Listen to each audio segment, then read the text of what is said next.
যখনই ফুটবল বিশ্বকাপের বিতর্ক জয় নিয়ে কথা ওঠে, সবার আগে কোন দলের নাম মাথায় আসে? আর্জেন্টিনা, 1978, 1986, এমনকি 2022 তাদের প্রতিটি শিরোপা নিয়ে রয়েছে রাজ্যের বিতর্ক।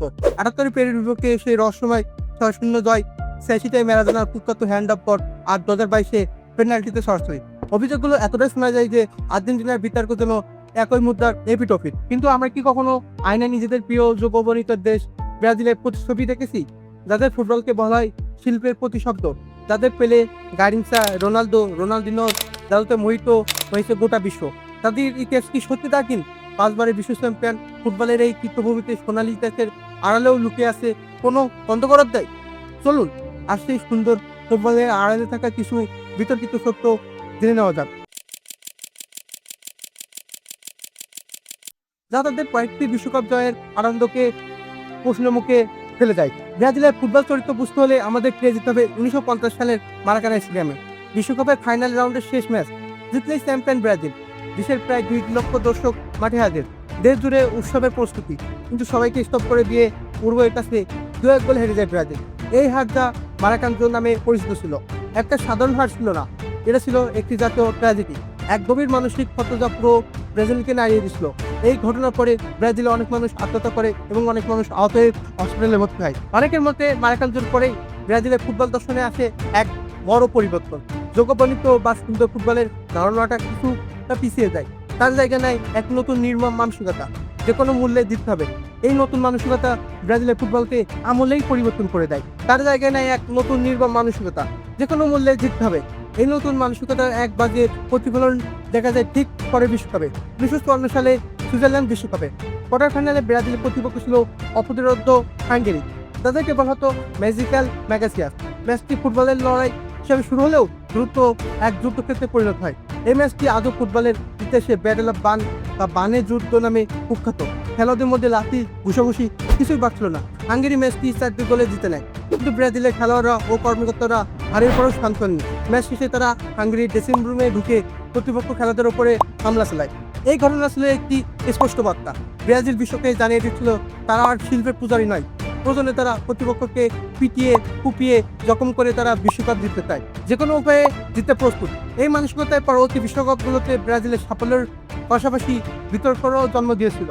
1958 সালের পেলের হাত ধরে ব্রাজিল তাদের প্রথম বিশ্বকাপ জিতে, কিন্তু এর পরবর্তী বিশ্বকাপ 1962 সালে তার বিশ্বকাপ ধরে রাখতে অনেক বড় বিতর্কের জন্ম দেয়।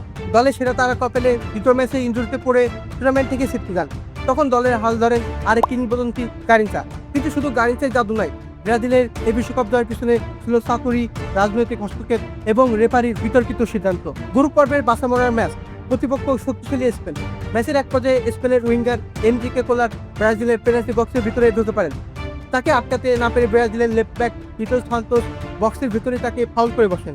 এটা ছিল একটি পরিষ্কার পেনাল্টি, যার থেকে গোল হলে ব্রাজিল বিশ্বকাপ থেকে বাদ হয়ে যাবে। কিন্তু ঠিক তখনই নিলটন সান্তোস যা করলেন তা ফুটবলের ইতিহাসে কিংবদন্তি হয়ে আছে। ফাউল করার সাথে সাথে রেফারি কিছু বোঝার আগেই তিনি শান্তভাবে 1-2 পাস সামনে এগিয়ে পেনাল্টি বক্সের লাইন ধরে সামনে এসে দাঁড়ান। তার ভাবনা এমন ছিল যে তিনি ডি বক্সের ভিতরে পড়েননি, তিনি ডি বক্সের বাইরে ভাবে দাঁড়িয়ে অভিনয় করছিলেন। রেফারি তার এই দ্রুত অভিনয়ে বিভ্রান্ত হন এবং পেনাল্টির বদলে একটি ফ্রি কিক দেন। শুধু তাই নয়, এই ম্যাচে স্পেনের একটি বৈধ গোলও বাতিল করে দেওয়া হয়।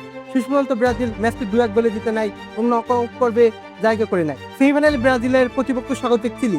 গারিনসা জাদুতে ব্রাজিল 4-2 গোলে এগিয়ে। ম্যাচের শেষের দিকে গারিনসা প্রতিপক্ষের এক খেলোয়াড়কে হাঁটু দিয়ে ফাউল করেন। রেফারি তাকে সরাসরি লাল কার্ড দেখিয়ে মাঠ থেকে বের করে দেন। নিয়ম অনুযায়ী লাল কার্ড মানে ফাইনাল থেকে খেলা নিষিদ্ধ। ফুটবল ইতিহাস এরপর যা ঘটেছিল তা এক কথায় অবিশ্বাস্য। তৎকালীন ব্রাজিলিয়ান ফুটবল ফেডারেশনের প্রধান এবং পরবর্তীতে ফিফার প্রেসিডেন্ট হতে চলা জও হ্যাভিল্যান্স তারা আন্তর্জাতিক প্রভাব খাটানো শুরু করেন। শোনা যায় তিনি তৎকালীন প্রেসিডেন্টও চান নিজে ফাইনালটি গারিনসা ছাড়া হয়। এই সম্মিলিত চাপের মুখে এক রহস্যময় ঘটনা ঘটে। ম্যাচের রেফারি তার রিপোর্টে গারিনসা ফাউলটিকে হালকাভাবে দেখান, আর সবচেয়ে বড় সাক্ষী উরুগুয়ের লাইন্সম্যান, তিনি ঘটনার সবচেয়ে কাছে ছিলেন, তিনি ম্যাচ শেষে নিজের দেশে ফিরে যান এবং সাক্ষ্য দেওয়ার জন্য তাকে আর খুঁজে পাওয়া যায়নি।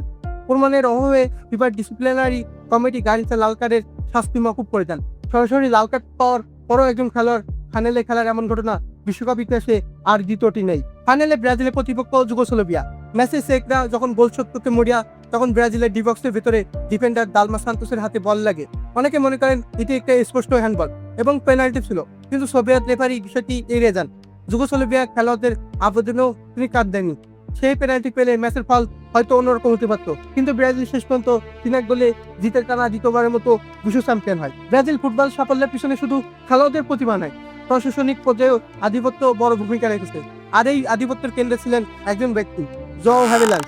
1958 থেকে 1973 পর্যন্ত ব্রাজিলিয়ান ফুটবল কনফেডারেশনের প্রেসিডেন্ট এবং পরবর্তীতে 1974 থেকে 1998 পর্যন্ত দীর্ঘ 24 বছর ফিফার প্রেসিডেন্ট ছিলেন তিনি ফুটবলে বিলিয়ন ডলারে ব্যবসা পরিণত করেন, কিন্তু তার বিরুদ্ধে ফিফাতে দুর্নীতি এবং রাজনৈতিক প্রভাব বিস্তারের অভিযোগ ওঠে।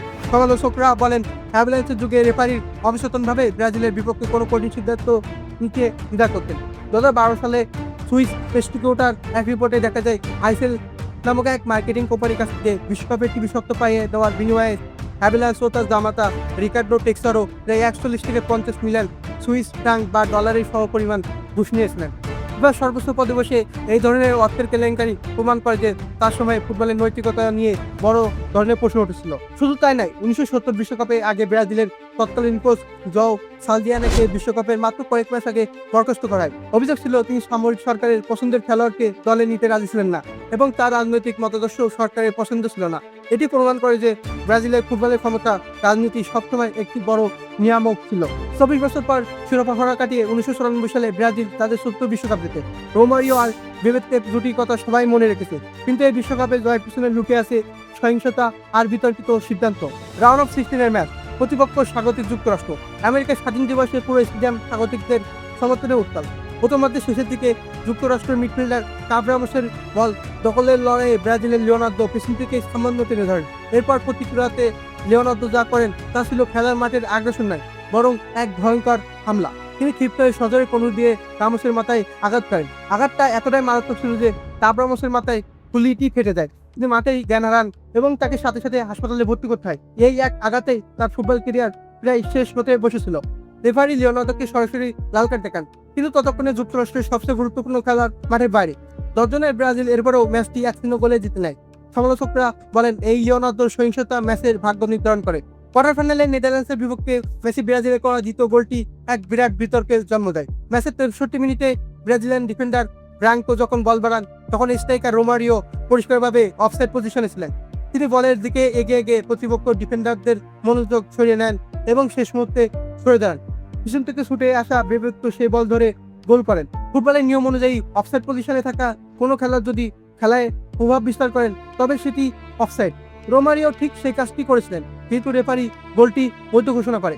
ডাচ খেলোয়াড়রা হতবাক হয়ে যান। এই গোলটি ম্যাচের মোড় ঘুরে দেয় এবং ব্রাজিল শেষ পর্যন্ত 3-2 গোলে জিতে সেমিফাইনালে ওঠে। ব্রাজিলের পঞ্চম এবং সর্বশেষ বিশ্বকাপ জয়কেও অনেকে সবচেয়ে কলঙ্কিত অধ্যায় বলে মনে করেন। এই টুর্নামেন্টে ব্রাজিলের এমন কিছু রেফারি সিদ্ধান্ত পেয়েছিল যা নিয়ে আজও বিতর্ক হয়। গ্রুপ পর্বে তুরস্কের বিপক্ষে প্রথম ম্যাচ, খেলা 86তম মিনিটে স্কোরে 1-1। এমন সময় ব্রাজিলের স্ট্রাইকার লুইজো বল নিয়ে তুরস্কের বক্সের দিকে ছুটে যাচ্ছিলেন। তুর্কি ডিফেন্ডার আলপাই ওজালান তাকে বক্সের ঠিক বাইরে টেনে ধরেন। রিপ্লেতে পরিষ্কার দেখা যাচ্ছিল ফাউলটি বক্সের বাইরে হয়েছে, কিন্তু লুইজাই মাটিতে পড়ার সময় নিজেকে ছুড়ে দেয় বক্সের ভিতরে। কোরিয়ান রেফারি পেনাল্টি বাঁশি বাজান এবং আলপাইকে লাল কার্ড দেখান। রিভালদো সেই পেনাল্টি থেকে গোল করে ব্রাজিলকে জিতে যান। তবে ম্যাচে সবচেয়ে লজ্জাজনক ঘটনাটি ঘটে একটু পরে। কর্নারে কিক নেওয়ার জন্য রিভালদো অপেক্ষা করছিলেন। তুরস্কর খেলার হাকান উইনসাল বলটি তার দিকে কিক করেন। বলটি রিভালদোর হাঁটুতে লাগে, কিন্তু রিভালদোর সঙ্গে সঙ্গে 2 হাত মুখ চেপে ধরে মাটিতে লুটে পড়েন, যেন তার মুখে মারাত্মক আঘাত লেগেছে। রেফারি এই নির্লজ্জ অভিনয়ে বিভ্রান্ত হয়ে হাকান উইনসালকে লাল কার্ড দেখিয়ে মাঠ থেকে বের করে দেন। ম্যাচ শেষে ফিফা অভিনয়ের জন্য রিভালদোকে জরিমানা করেন, কিন্তু ম্যাচের ফল তো আর বদলায়নি।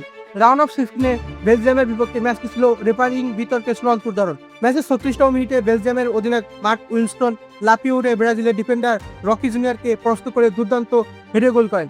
অনেকে মনে করেন এটি ছিল শতভাগে একটি গোল, কিন্তু জামাইকার রেফারি অবিশ্বাস্যভাবে গোলটি বাতিল করে দেন।